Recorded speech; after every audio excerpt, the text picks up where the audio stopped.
What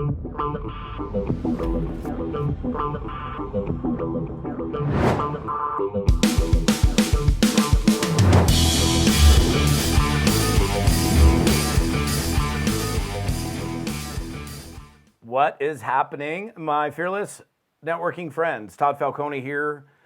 Okay, so last week, during the last episode, last video I released, I mentioned the whole idea of rejection. If you missed last week's subject matter, it was, the title was, Is Network Marketing Tough? Okay, so if you didn't catch that one, you can go back there and pay that one a revisit. So during that episode, I referenced rejection, okay, as one of the challenges that people face in network marketing. So I wanted to specifically hone in on the subject of rejection in today's episode because it's common for people to mention the word rejection. Now, look, here's the deal. Like, nobody likes being rejected. I can't imagine a human being that's like, man, I love to be rejected. That's awesome. It's not a feel-good feeling, okay? It's like the opposite of like what human beings desire and want most. It's like we want to be wanted, needed, valued, appreciated. I've said that many times in different episodes. That's human nature. It's like human beings need that stuff. And so if it's like we're being pushed off, we're being cast off, we're not being accepted, it's like go over, get away, go over there. It doesn't feel good. And so it's a word that's used a lot. And I actually got a call. This is why I'm doing this. I got a call from somebody who said, "Hey, I don't like you talked about like you don't get rejected," and I talked about that in last week's episode. But like it was super. Like, what do you mean? I'm like, well, I don't. I mean, I get no's. I get tons of no's. I get no's. I get no shows. I get ghosted. I get people that come and go. I get people that cancel. I get people that quit. I mean, I get all that stuff. We all do. So, but I don't ever really feel like I get rejected. Now, I'm not saying that I'm immune to emotions, right? Everybody has emotions and stuff. So, but I don't allow someone's no to dictate my future behavior. And that's literally a choice. It's not anything but a decision. And so I've used this example before. I'll use it again. So like you're driving down the street, some dude cuts you off in a car, and you got two things. One, you get pissed off and all bent out of shape and you're all mad and you're freaking out and you're like chasing them down with road rage and your blood pressure's going up and it ruins your whole day. Or you're the guy that just goes, "Oh, shoot, man, you must be in a hurry. Have at it, man. You get to wherever you need to go. And you just kind of chill and it doesn't even impact you. It's the same exact experience, but it's how you chose to respond. Now, I understand as well that sometimes we have like initial jump reaction, if you will, to stuff, but then we can go, oh, I don't need to do this.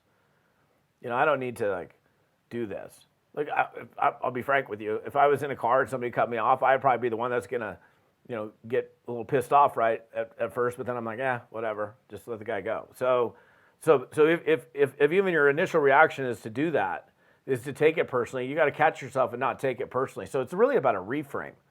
It's about reframing the objection. It's about reframing the person saying no. That's, in other words, it's like taking it from like, oh, you don't love me, you don't like me, you're not accepting me, to, oh, this just isn't for you. This is not your thing, or it's not interesting to you. And that's totally fine. So I would say out of the things I'm going to share with you today, very importantly, that number one, I think self-talk, like positive self-talk is good. Like what do you say when you talk to yourself? How do you describe yourself? Like without getting too deep and psychological, and I don't have the time for it in this episode because we'd be here for the next hour. But if you were to tell yourself you're a loser, you're terrible, you'll never amount to anything, you're a bad person. Like if you fed your brain with that all the time, that's what you're going to become. Like your unconscious mind doesn't take a joke. It's the same reason a lot of people, when they go into adulthood, are totally screwed up because their parents and other people in their life early on in the developmental years said, you'll never be anything. You're a loser. You're never going to amount to anything. And that leaves an impression. And it can be changed, but I would be really careful, like what words are you using when it comes to talking about yourself? Another one, just being vulnerable. It's cool to be vulnerable. Like being like not hiding who you are. It's okay to show a degree of vulnerability.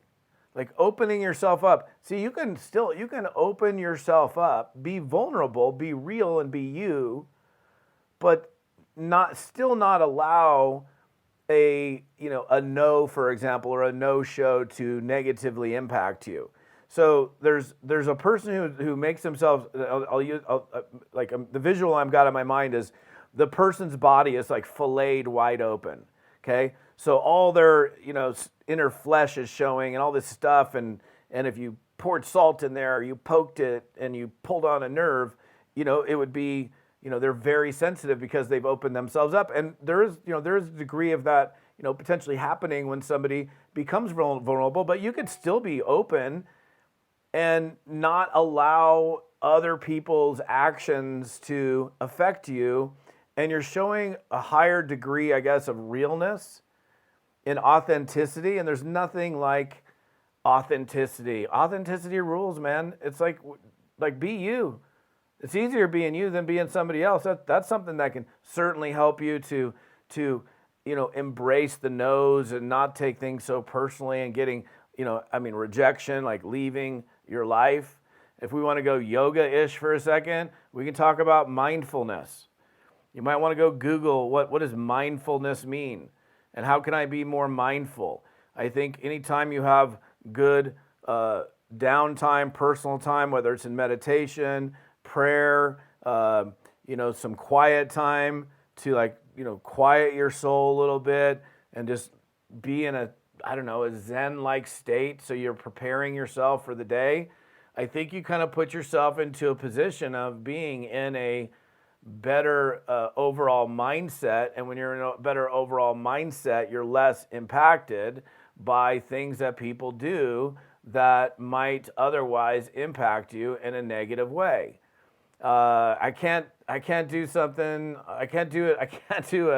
an episode and talking about getting rid of rejection without saying, look, man, take more action,